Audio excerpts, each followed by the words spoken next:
Señoras y señores, todos de pie para recibir a la Corte.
Buenos días, bienvenidos y bienvenidas al acto de apertura del año judicial 2017 de la Corte Interamericana de Derechos Humanos.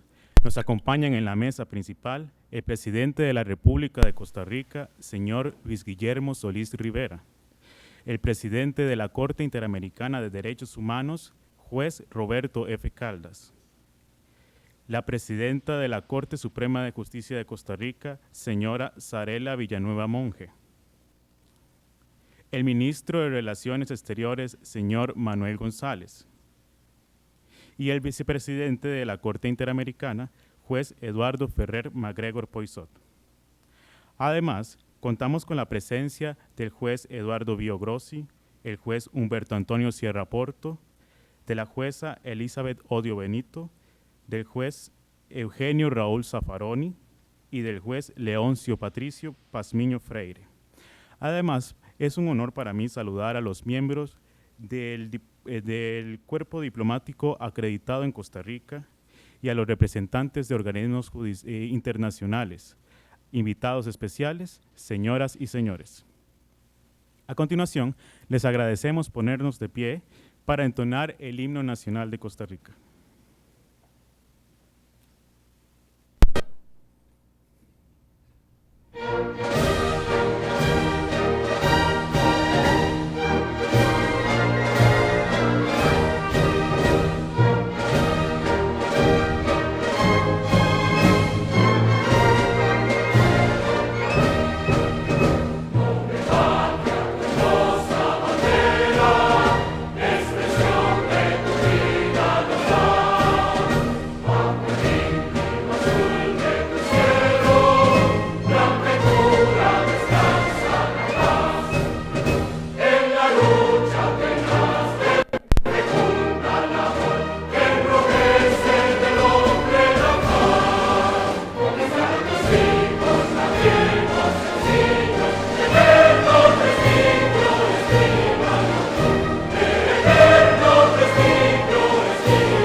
Pueden sentarse, muchas gracias. A continuación, escucharemos las palabras del presidente de la Corte Interamericana, juez Roberto F. Caldas, a quien invitamos a pasar a este podio.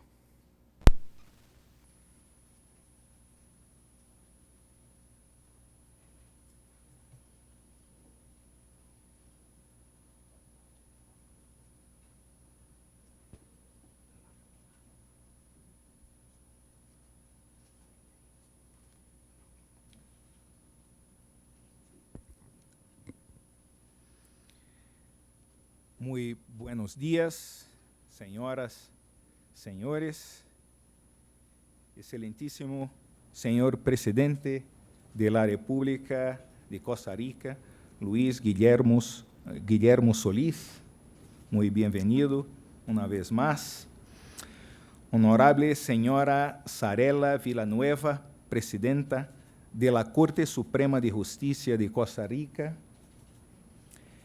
Honorable Senhora Cecilia Ayón, Presidenta del Tribunal de Justicia de la Comunidad Andina. Honorable Senhor Manuel Miranda, Presidente del Tribunal Constitucional del Perú. Honorable Senhor Canciller Manuel González, muy bienvenido. Honorable Vicepresidente de la Corte Interamericana, Eduardo Ferrer MacGregor Poisot. Honorables colegas jueces de la Corte Interamericana, honorable Senhor Ronaldo Curado Fleury, Procurador-General de Trabajo de Brasil,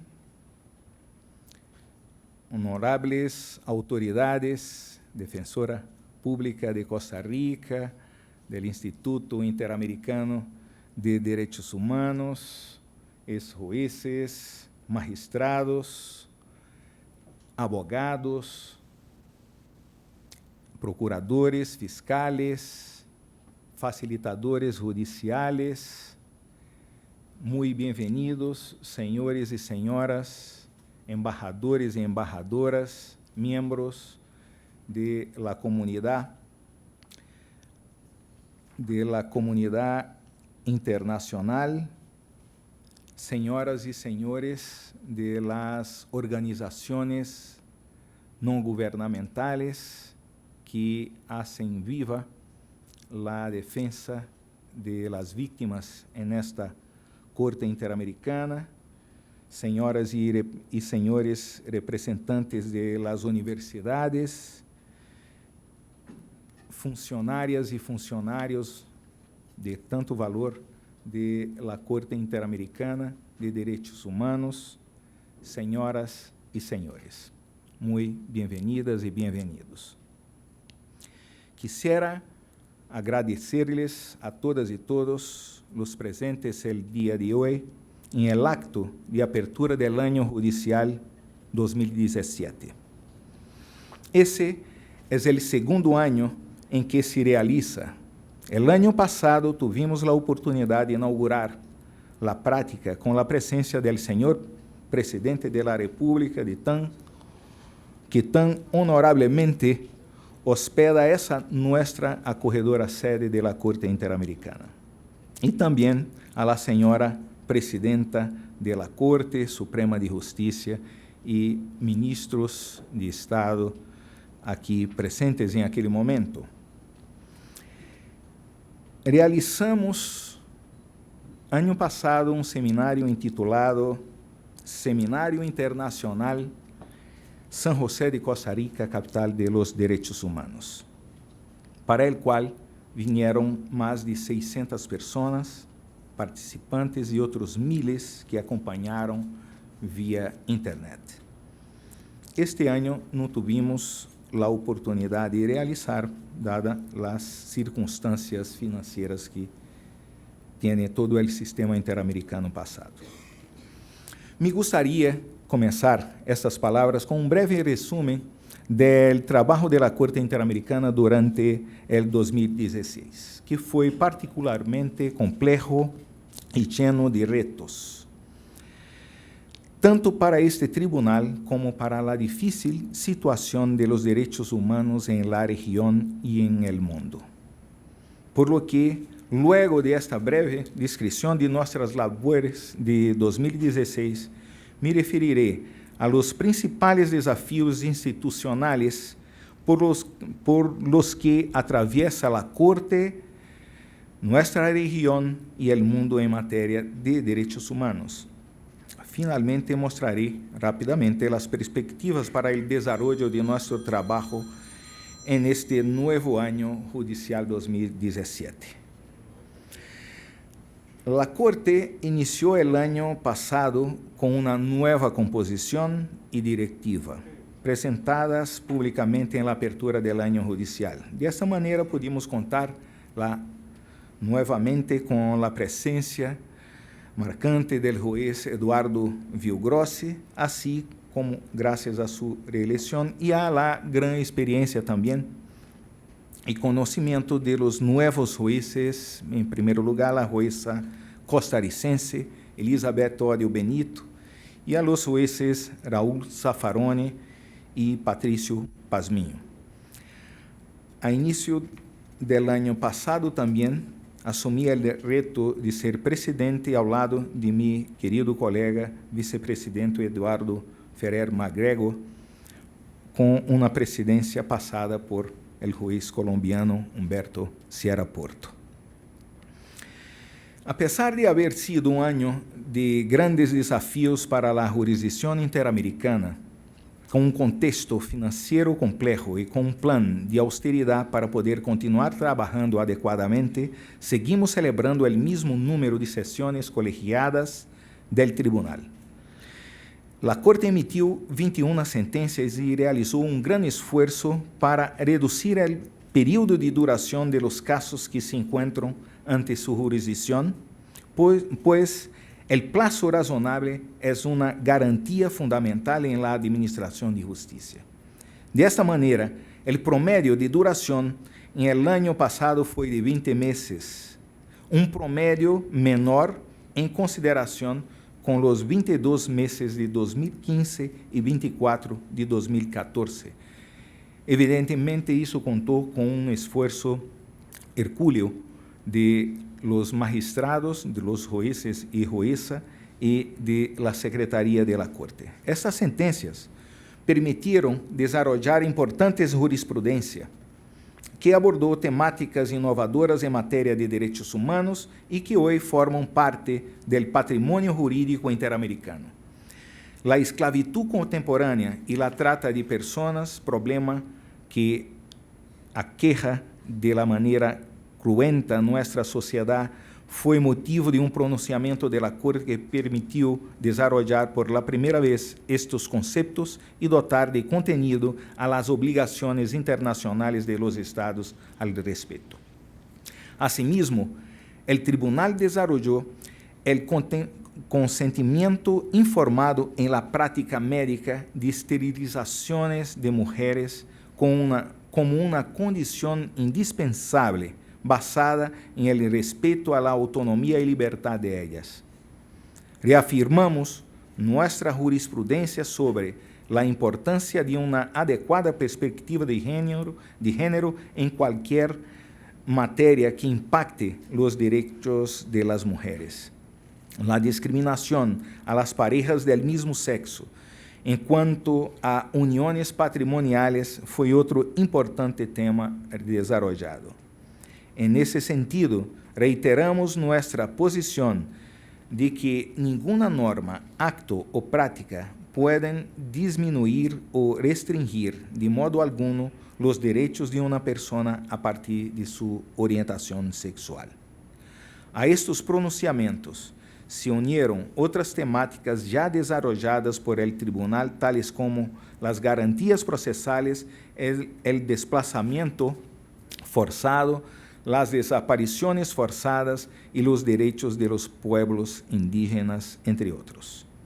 Durante el 2016, celebramos 7 períodos de sesiones, 2 de ellos celebrados en la Ciudad de México y Quito. Debo destacar y agradecer la hospitalidad de los pueblos mexicano y ecuatoriano que nos abrieron sus puertas con una excelente acogida.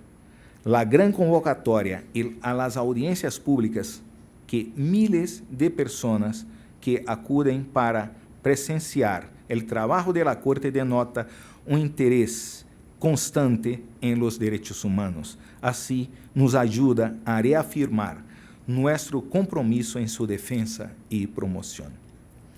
En el marco de estas audiencias en la sede y en el territorio de otros países durante 2016, se realizaram 16 audiências públicas sobre casos contenciosos, 7 audiências de supervisão de cumprimento, uma audiência pública sobre medidas provisionais e uma diligência probatória em el marco de tramitação de um caso contencioso.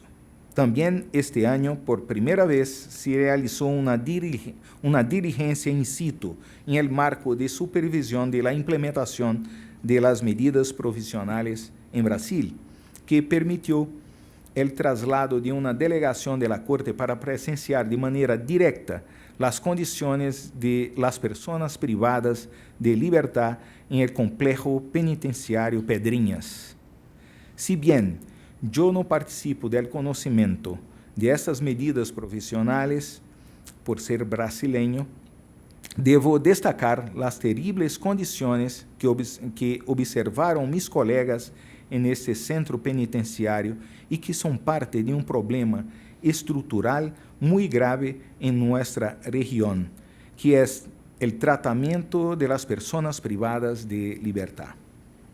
Y justamente por la histórica actualización de la Corte en la actuación de la Corte en la garantía de los derechos de las personas privadas de libertad, estamos acompañando con mucha atención las medidas tomadas por el gobierno brasileño frente a la crisis que asola el sistema penitenciario del país.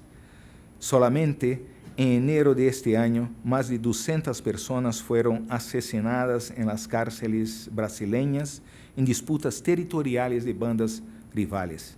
Tales muertes que ocorreram quando as vítimas se encontravam bajo la custodia del Estado são uma questão de direitos humanos fundamentalmente e como tales devem ser enfrentadas. Por outro lado, há que perguntar também por las causas estruturales de tales muertes que residen en la falencia del sistema carcelario, tal como lo conocemos no solo en Brasil, sino en toda Latinoamérica en mayor o menor grado. Por otro lado, la función consultiva de la Corte se ha visto reavivada durante este 2016, con la emisión de una opinión consultiva sobre la titularidad de derechos de las personas jurídicas en el sistema interamericano a solicitud de la República de Panamá. Igualmente, recibimos 3 solicitudes de opiniões consultivas presentadas por Colômbia, Costa Rica e Equador. Estas se referem a importantes temas, tales como o impacto de grandes projetos em el medio ambiente marino, los derechos derivados de la identidad de género, la protección de los derechos patrimoniales de parejas del mismo sexo y la institución del asilo y la posibilidad de su reconocimiento como un derecho humano. Sin lugar a dudas, essas 3 solicitudes de opinião consultiva junto com os 16 novos casos contenciosos que foram submetidos à Corte por la Comisión Interamericana, assim como os que aún continuam pendentes de tramitação, se tratam de temas importantes e inovadores em matéria de direitos humanos, que permitirão dotar de contenido a los derechos derivados de la Convención Americana, assim como continuar contribuyendo a la adecuada protección a las personas de nuestra región. Igualmente, hemos continuado apostando por el diálogo judicial e institucional con cortes internacionales y nacionales, especialmente las cortes constitucionales y supremas, así como autoridades e instituciones nacionales con el fin de avanzar en el camino hacia la efectiva protección de los derechos humanos, que es una tarea común. Trabalhar com os estados a maneira de guiar e cooperar com suas obrigações internacionais em marco de nuestras competências é uma de las principais prioridades, junto com proteger a las vítimas de las violações a los derechos humanos, tan siempre bien representada en la Corte Interamericana por las organizaciones no gubernamentales y abogados privados. Uno de los principales desafíos por los que atraviesa este tribunal de manera histórica en su institucionalidad y estructural es su estructura. La Corte Interamericana continúa siendo el tribunal internacional con menos recursos del mundo, a pesar de ser uno de los más citados. Nuestra capacidad institucional es menor de cualquier alta corte nacional, pese a los 38 años de existencia y lo más de 500 millones de habitantes que se encuentran bajo nuestra jurisdicción. El impacto y trascendencia de cada una de nuestras sentencias no guarda relación con el históricamente relegado presupuesto con el que contamos. Esta situación ha llevado a la Corte a buscar contribuciones voluntarias o proyectos de cooperación con diferentes instituciones y estados. Dichos proyectos y aportes cubren actualmente el 40% de los gastos corrientes indispensables para el efectivo funcionamiento.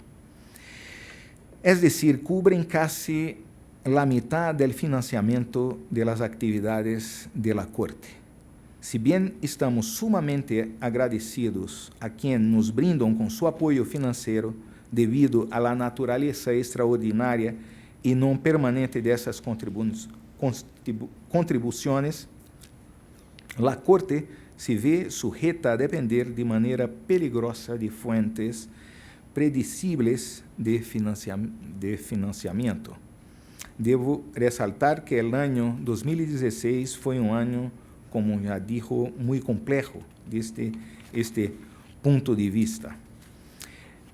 Y debido a eso, desde 2015, aún en la presidencia de Humberto Serra, la Corte notificó la suspensión, teve notificada la suspensión definitiva de la cooperación de 2 países europeos, si bien la situación con uno de ellos se resolvió parcialmente al final de 2016, afortunadamente. La Corte entonces realizó acciones concretas que buscaban mitigar el impacto en sus ingresos previsibles a futuro que podría tener el mencionado reitero de significativa parte de la cooperación internacional. En el ámbito institucional, la Corte inició una política de austeridad que permitió ahorrar recursos, reduciendo gastos y buscando formas más eficientes de continuar realizando sus labores, a pesar de estarmos en el límite.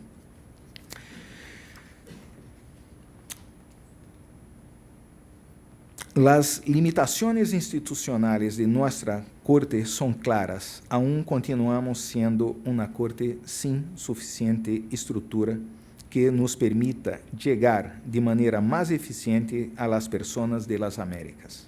Por ejemplo, es necesario contar con jueces de dedicación exclusiva, con un adecuado departamento de comunicación social para llevar a las personas el resultado de las sentencias. Es la pedagogía de los derechos humanos.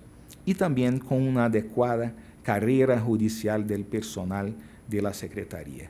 Respecto de los jueces con dedicación exclusiva, es cierto que las funciones de la Corte son ininterrumpidas, pero los integrantes de la Corte, por conducto de la Secretaría, recibimos y atendemos los asuntos sujetos a nuestra competencia constantemente y de manera permanente.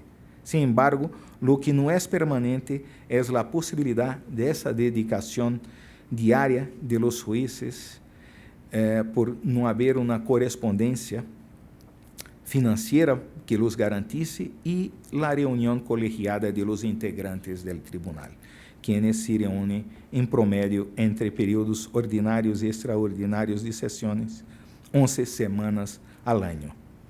um tempo muito limitado que genera diversas restrições logísticas e materiais para cumprir a cabalidade as labores que nos foram encomendadas.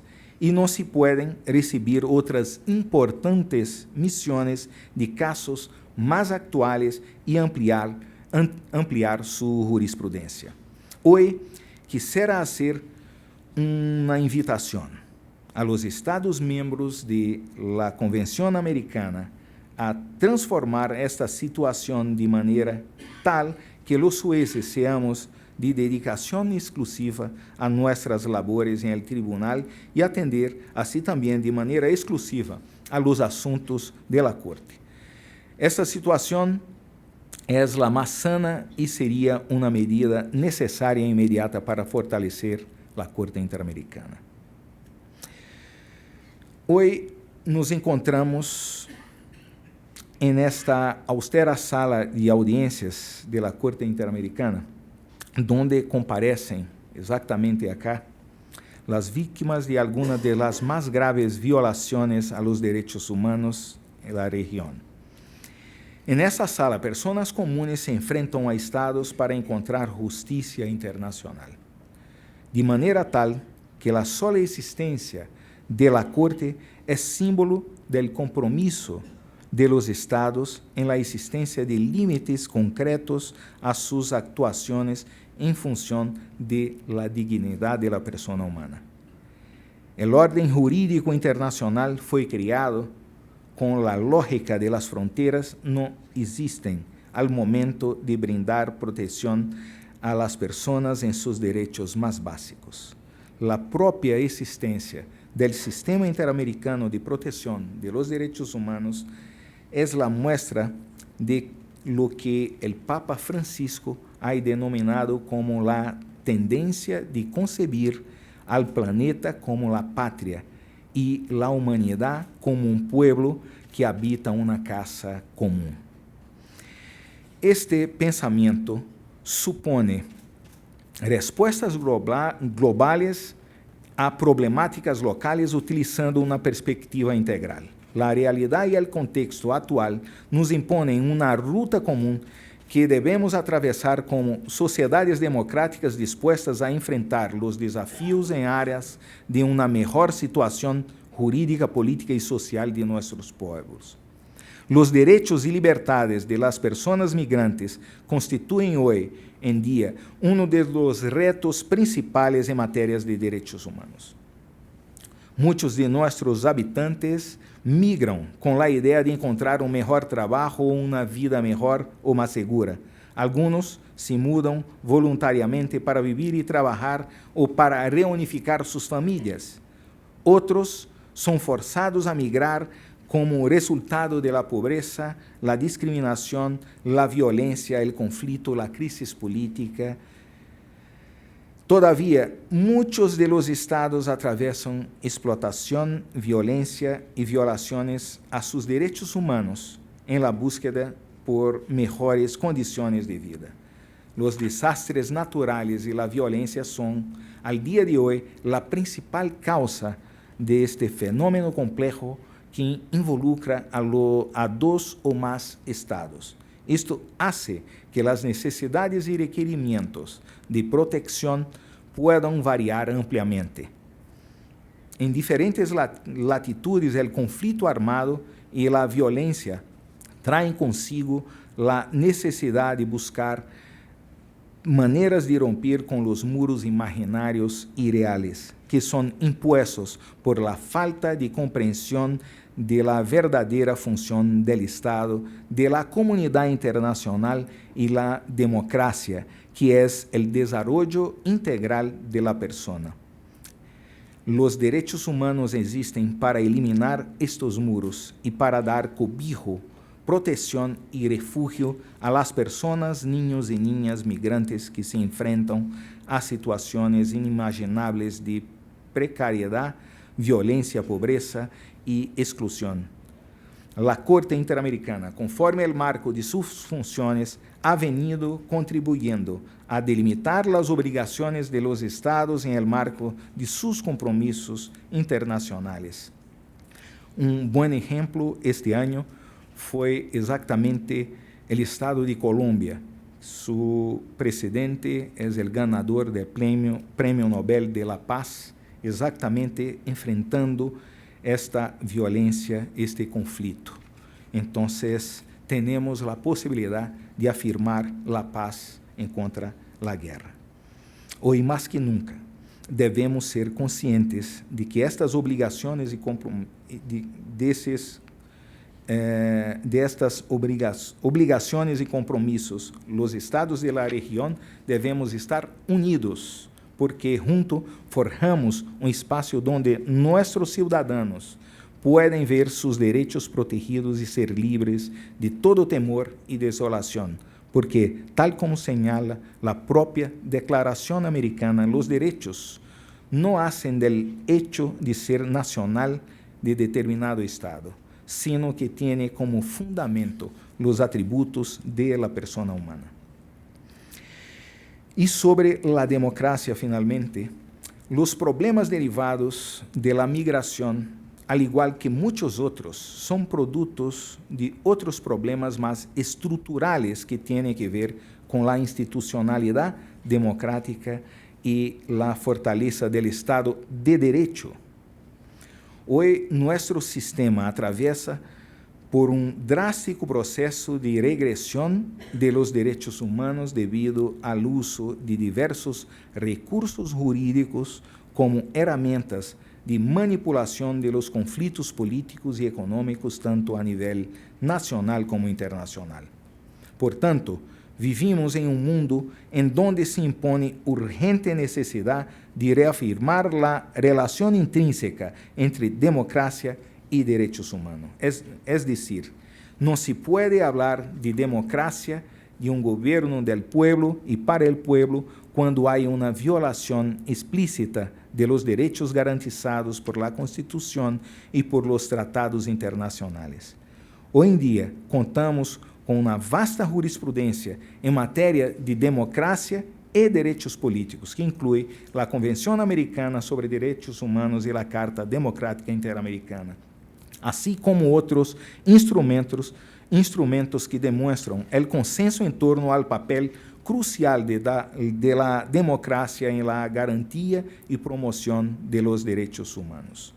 La conclusão é uma sola.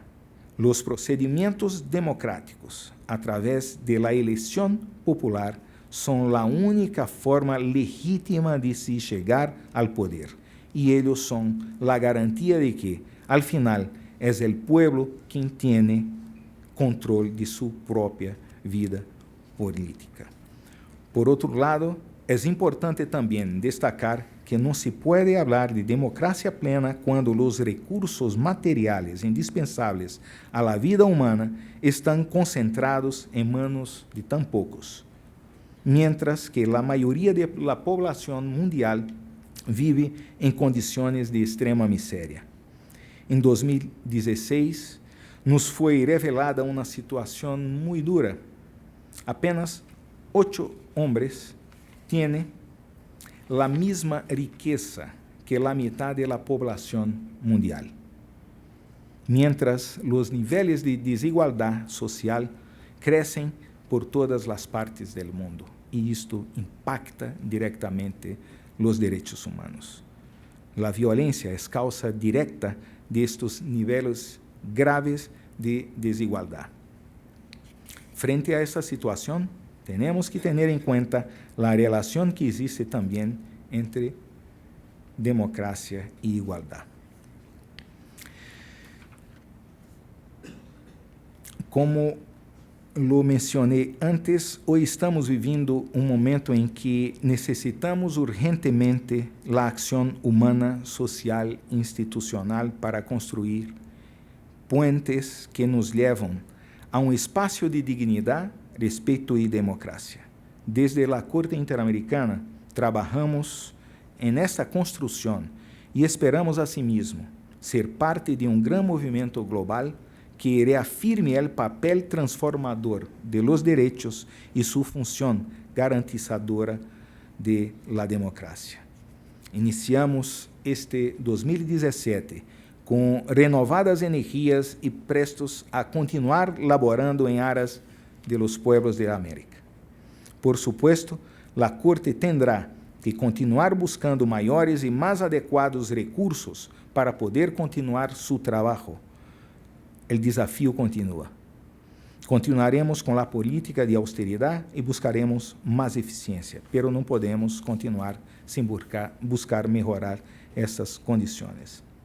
Para este novo ano, contamos com as amables invitações de los estados de Guatemala e Panamá para sesionar em seus territórios. Desde já, estamos convencidos de que serão um êxito e agradecemos a suas autoridades estatais por la oportunidade de acercar o trabalho da Corte Interamericana a seus cidadãos e cidadãs. O diálogo judicial, que é uma marca que temos la Corte buscado imprimir, sino que se trata de uma conversação jurídica donde se integram as distintas decisões e jurisprudência de nossos diferentes sistemas jurídicos nacionais e internacionais. Dicha conversação resulta uma peça fundamental para o fortalecimento de cada de los ordenamentos jurídicos e, por supuesto, resulta em benefício direto de uma adequada e mais ampla proteção a los direitos humanos de las personas desde distintos níveis. Hoje estamos vivendo um momento em que a ação humana deve construir esses espaços de diálogo, respeito e de democracia, de maneira urgente. Desde a Corte Interamericana, estamos fazendo o que podemos nesse sentido e esperamos, assim, ser parte deste grande movimento que está tratando de reafirmar o papel transformador de los direitos humanos em função de garantizar a democracia e poner la persona em primeiro lugar. Muchísimas gracias.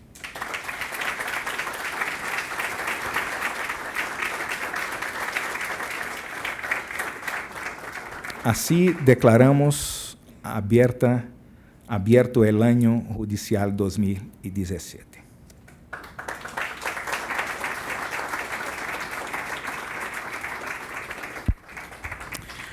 Agradecemos al señor juez Roberto F. Caldas, presidente de la Corte Interamericana. A continuación, escucharemos las palabras del presidente de la República de Costa Rica, señor Luis Guillermo Solís Rivera.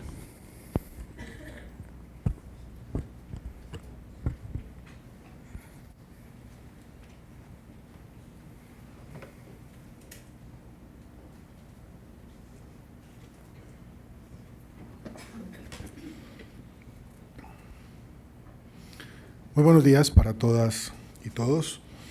Señora Zarela Villanueva Monge, presidenta de la Corte Suprema de Justicia. Señor Manuel González Sanz, canciller de la República. Honorable juez don Roberto F. Caldas, presidente de la Corte Interamericana de Derechos Humanos. Honorable juez don Eduardo Ferrer MacGregor, vicepresidente de la Corte Interamericana de Derechos Humanos. Honorables señores y señoras jueces de la Corte Interamericana de Derechos Humanos, excelentísima señora doña Cecilia Luisa Ayllón, presidenta del Tribunal de Justicia de la Comunidad Andina, excelentísimo señor Manuel Miranda Canales, presidente del Tribunal Constitucional del Perú, excelentísimo señor Ronaldo Curado Florí, procurador general del Trabajo de Brasil, honorable señor ex juez de la Corte Interamericana de Derechos Humanos, don Manuel Ventura, excelentísimos señores embajadores, señoras embajadoras, jefes y jefas de misión acreditados ante el Gobierno de la República, distinguidos representantes de los organismos internacionales, honorable señora defensora de los habitantes, señores rectores, decanos de universidades y facultades de Derecho, señora secretaria general de la Flaxo, invitadas e invitados especiales, señoras y señores, hoy, al igual que estamos inaugurando el año judicial, inauguramos el ciclo lectivo en las escuelas y colegios públicos de Costa Rica. Y lo hacemos en el marco del año que el Consejo Superior de Educación dedica a la consolidación de una ciudadanía global, una ciudadanía planetaria. Quiero enmarcar mis palabras esta mañana en esta importante decisión que nos convoca a entendernos parte de una comunidad mayor, como bien lo señalaba usted, señor presidente, recordándonos al querido Papa Francisco, en donde nuestras responsabilidades nacionales tienen que correrse en una perspectiva mucho más amplia, una perspectiva ciertamente planetaria. Por lo tanto, dedicado a alguna reflexión que quiero compartir con ustedes respecto al multilateralismo y los derechos humanos, que creo es tema que nos concierne y nos concierne mucho en los aciagos días de nuestra era. Señoras y señores, la sociedad del siglo XXI ha logrado avances dramáticos en el desarrollo tecnológico y económico. En ámbitos como el mercado laboral, la investigación científica y el comercio internacional, las fronteras han visto muy relativizada su relevancia histórica.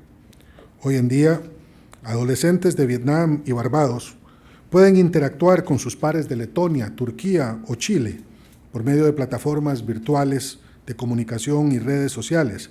Pueden estudiar juntos, pueden divertirse juntos, pueden crear juntos sin siquiera moverse de sus casas. Hoy es posible escuchar a Netrebko, leer Asturias, asistir en tiempo real a una sesión de la Cámara de los Comunes, disfrutar de las jugadas extraordinarias de Messi, todo desde un dispositivo personal. La medicina permite la reconstrucción de tejidos a partir del uso de células madre, y este vertiginoso movimiento evolutivo en el plano de la ciencia, de la comunicación y del comercio ofrece grandes oportunidades para el logro de una sociedad más próspera, inclusiva y respetuosa de la sociedad humana.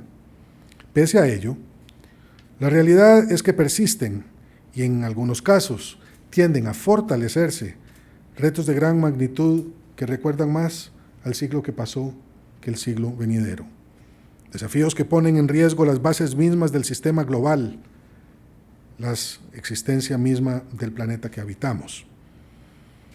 Me referiré brevemente a 4 de estos grandes retos: los flujos migratorios, la protección de las personas en condición de vulnerabilidad, el desarrollo justo de los pueblos y el deterioro ambiental. La devastadora experiencia que significó para la humanidad la Segunda Guerra Mundial no fue suficiente para que las personas y los gobiernos comprendieran la banalidad y la brutalidad del conflicto armado. En la actualidad, decenas de naciones albergan guerras internas o entre estados de alta o baja intensidad, formalmente declaradas o guerras de hecho, que no por ello son menos guerras. Por otra parte, hemos propiciado un crecimiento económico sin precedentes, pero vedado a una importante parte de la población mundial, como lo señalaba ya el señor presidente de esta Corte. Los estados reciben en forma muy desigual los beneficios del intercambio comercial. Al interior de estos estados, los frutos del progreso también son recibidos y distribuidos en forma inequitativa por diferentes segmentos de la población. La intolerancia y el respeto a la autodeterminación de las personas han impedido que en pleno siglo XXI desaparezcan los regímenes fundamentalistas, las guerras santas y la persecución por motivos ideológicos o cualquier otro. Estas causas y muchas otras han generado en millones de personas la necesidad de desplazarse en busca de paz, respeto y oportunidades de crecimiento.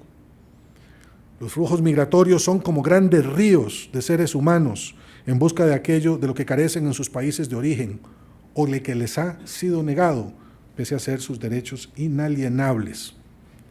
La Organización Mundial para las Migraciones reporta movimientos sostenidos anuales de varios millones de personas en todo el mundo durante la última década. Esta es una era de movimientos humanos. Y por lo tanto, es deber de los estados actuar con humanismo y responsabilidad. Las bardas no son una protección para los nacionales, son una afrenta para la sana convivencia de las naciones. Son una condena para quienes se desplazan y dejan todo en busca de un futuro mejor. El mundo moderno tampoco ha sido capaz de garantizar el respeto de todas las personas, sin importar su edad, sexo, origen étnico, preferencias sexuales o creencias religiosas. Es innegable que la única vía para el desarrollo pleno de nuestros pueblos pasa por el de todas y cada una de las personas que las conforman. Una discapacidad o una simple diferencia con respecto a la mayoría no deben ser las razones que determinen las posibilidades de una persona para vivir una vida segura, próspera, plena y feliz. La exclusión es sinónimo de regresión, de alejamiento de la civilidad. La inclusión, la aceptación de la diversidad, ha de ser el signo de nuestro tiempo. Es el único camino seguro hacia la paz. Uno de los mayores retos que nuestras sociedades enfrentan es la necesidad de lograr que el crecimiento económico, la innovación y la proliferación del comercio internacional impacte también en aquellos pueblos y en aquellos individuos que más lo necesitan.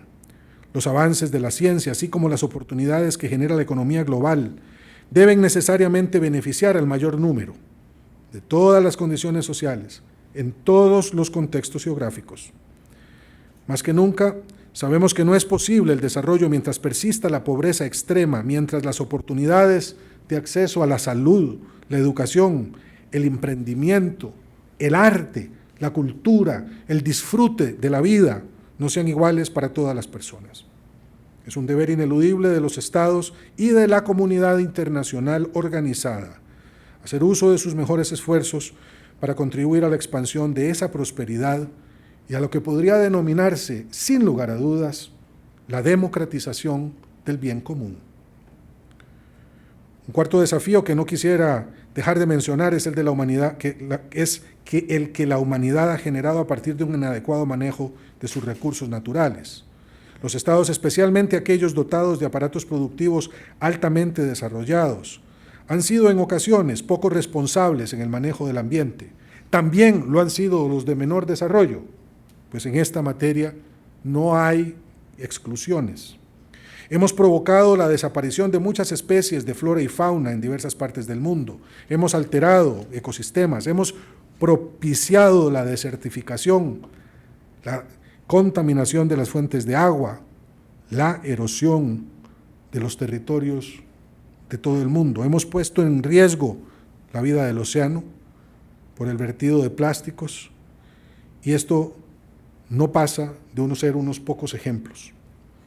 De modo especialmente dramático, hemos generado el calentamiento global, cuyas últimas consecuencias apenas empezamos a entender, pero que sin duda es uno de los mayores desafíos para nuestra propia supervivencia. Ninguna organización internacional, ningún Estado, ningún gobierno, ninguna persona debe actuar con indiferencia ante los retos que implica esta grave amenaza. Debemos, por lo tanto, ratificar nuestra confianza en los acuerdos sobre el cambio climático en París, responsabilidad de la cual no somos ajenos.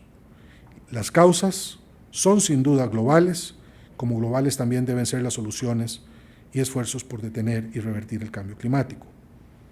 Una nación que no emplee lo mejor de sus esfuerzos para la atención de este desafío de la humanidad es una que abdica a sus responsabilidades, que se aísla de la comunidad internacional, que hipoteca el futuro del planeta y el de su propia población. Todos estos retos no son ajenos a la realidad costarricense. A lo largo de nuestra historia, aunque en especial en determinados momentos, como el actual, Costa Rica ha sido el país de acogida o tránsito de importantes flujos migratorios. Además de la permanente recepción de personas refugiadas provenientes de diversos países, en los últimos meses hemos recibido miles de migrantes, algunos de ellos desde nuestro propio territorio, otros extracontinentales, lo que ha significado un desafío enorme para un país con las dimensiones del nuestro. Pese a ello, estas poblaciones han recibido la mejor de las respuestas posibles, con la ayuda de las comunidades, de los organismos internacionales y organizaciones no gubernamentales, así como del propio gobierno. Costa Rica ha sido capaz de enfrentar la atención de tal número de seres humanos, ofreciéndoles un trato digno y respetuoso. La protección de las poblaciones en condición de vulnerabilidad es un fin esencial del Estado costarricense. Diversas políticas públicas han permitido aumentar la participación de las mujeres en los puestos de decisión, disminuir las barreras físicas y legales para el acceso de las personas con discapacidad a la educación y al mercado de trabajo, y asegurar que las personas migrantes reciban los servicios públicos y de prestación de servicios públicos que demandan y justificadamente requieren. En forma destacada, Costa Rica ha demostrado con hechos tangibles y recientes su sincera determinación de hacer cumplir los estándares interamericanos en materias tales como los derechos humanos sexuales y reproductivos, los derechos a la identidad y a la diversidad sexual, entre otros. Nuestro país es, por designio constitucional, un Estado social y democrático de derecho, y esto conlleva a que muchas de las decisiones políticas y en las estructuras administrativas estén enfocadas a lograr el más adecuado reparto de la riqueza. No por casualidad se ha logrado reducir significativamente la cantidad y el porcentaje de familias en condición de pobrezas, 20,000 menos el año pasado, en especial de la pobreza extrema. Y en medio de un complejo panorama fiscal, el país ha sabido mantener y fortalecer sus programas sociales. Entendemos que el respeto de la persona implica también un deber del Estado de asegurarle las mejores condiciones de vida y las mayores oportunidades de progreso a su población y a la población que, no siendo nacional, vive entre nosotros. Desde sus orígenes como nación, Costa Rica ha privilegiado el diálogo y la concertación como formas de solución de las diferencias al interior de sí y en el sistema internacional.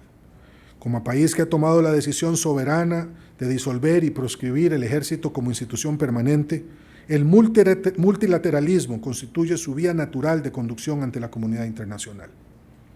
Con el firme espíritu de alcanzar el bien de sus poblaciones, los Estados han unido formas para superar en forma solidaria las barreras que dificultan la justicia, el desarrollo y el pleno disfrute de los derechos humanos, especialmente la adopción, desde tiempo inmemorial, de un concepto estrecho de soberanía nacional que amarra a los estados a sus fronteras e impide una visión global de los temas que nos atañen a todas y a todos en el mundo.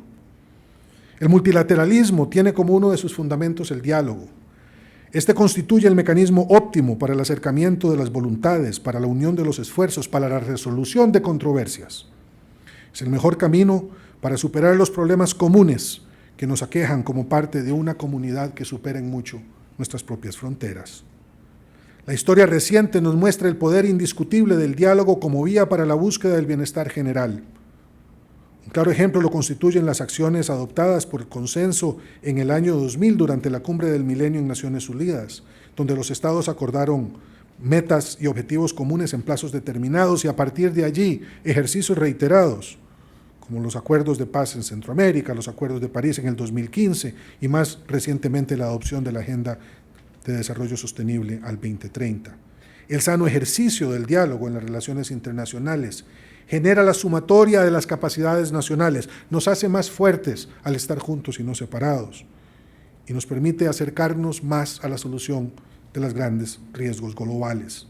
Es responsabilidad, por lo tanto, de cada Estado propiciar su desarrollo y el de sus habitantes, sin olvidar la colaboración entre las naciones. La interdependencia derivada del multilateralismo resulta necesaria para lograr los objetivos que permitan el bien común. Cada Estado, en el ejercicio de su soberanía, que legítima también lo es, decide formar parte de una comunidad internacional para contar con el apoyo de sus pares en el logro de metas comunes. El multilateralismo no implica una injerencia en los asuntos internos de los Estados. Es una de las mejores formas de asegurar la vigencia de dicho principio. Cada país y su gobierno son los responsables de implementar las acciones que aseguren la equidad social y el bienestar de sus habitantes.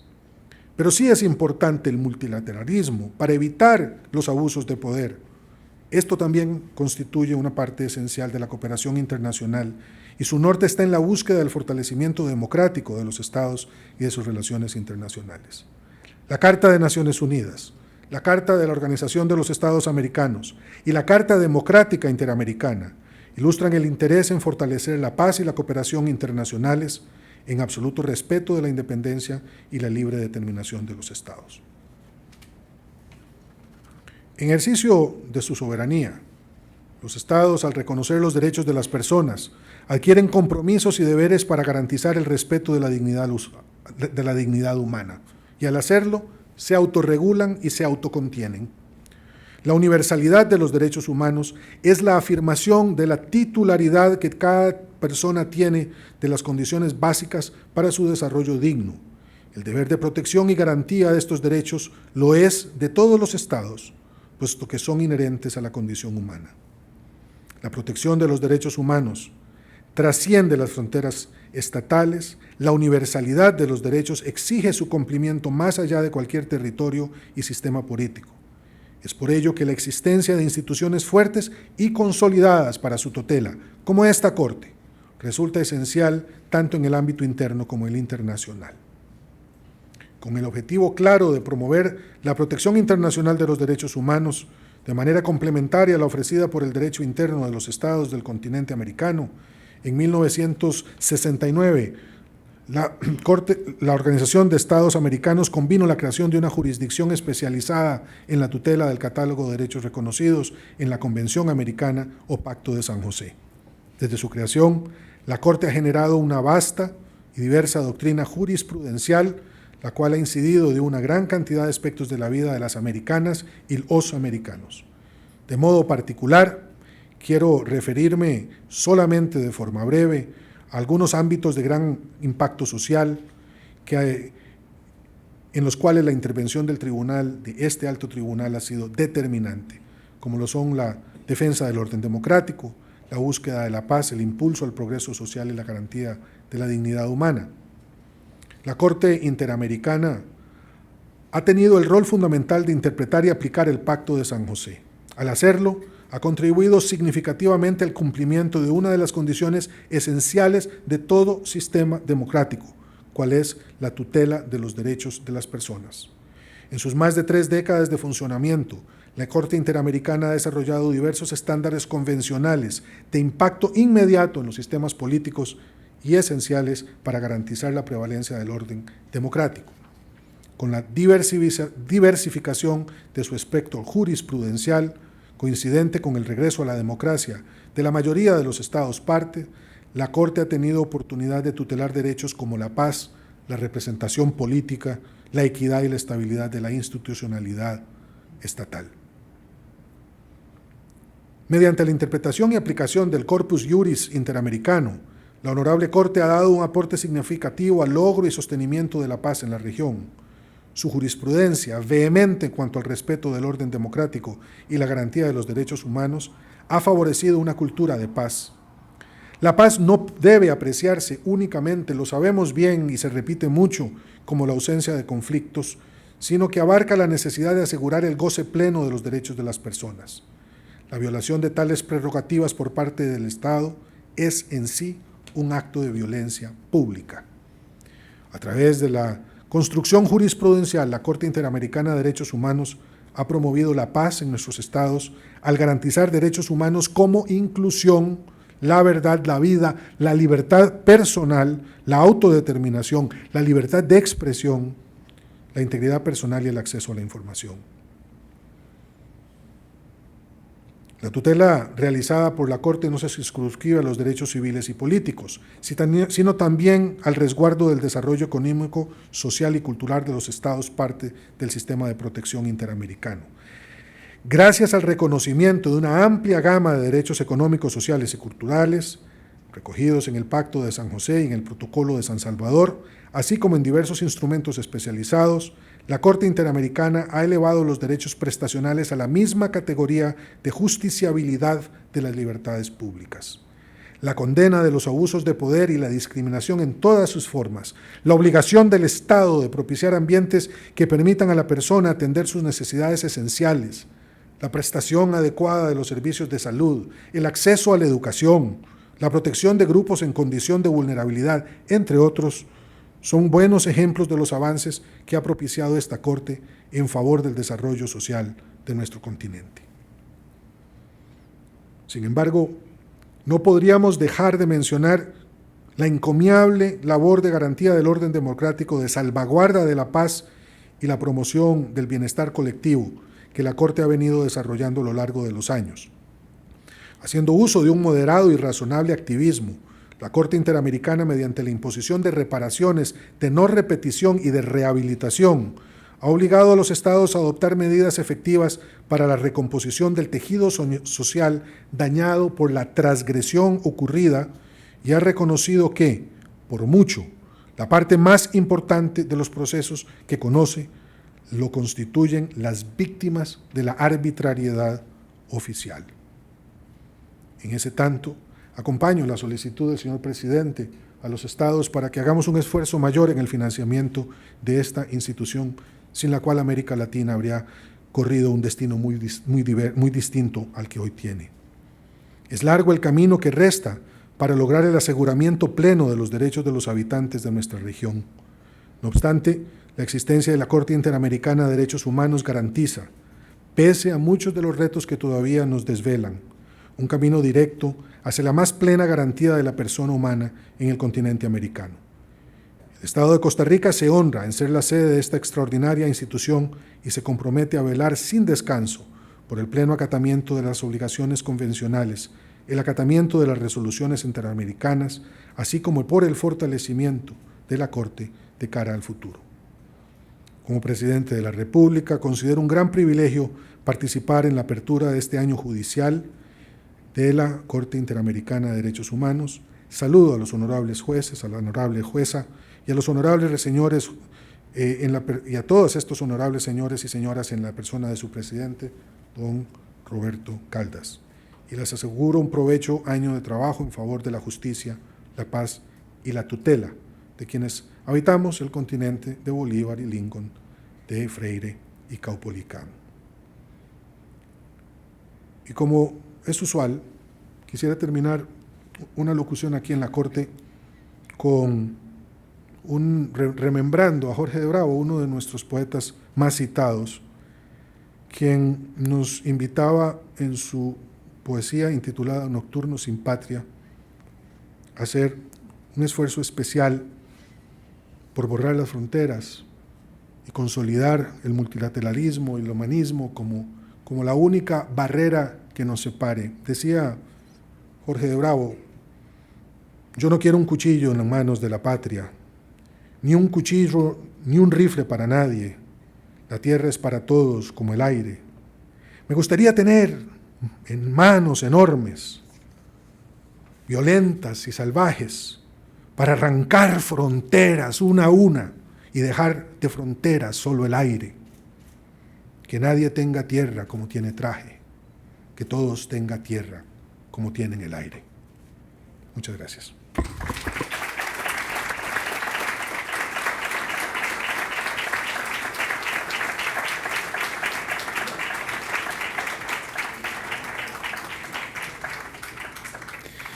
Agradecemos al señor Luis Guillermo Solís Rivera, presidente de la República de Costa Rica. A continuación, están todos y todas invitados al vino de honor. Muchas gracias.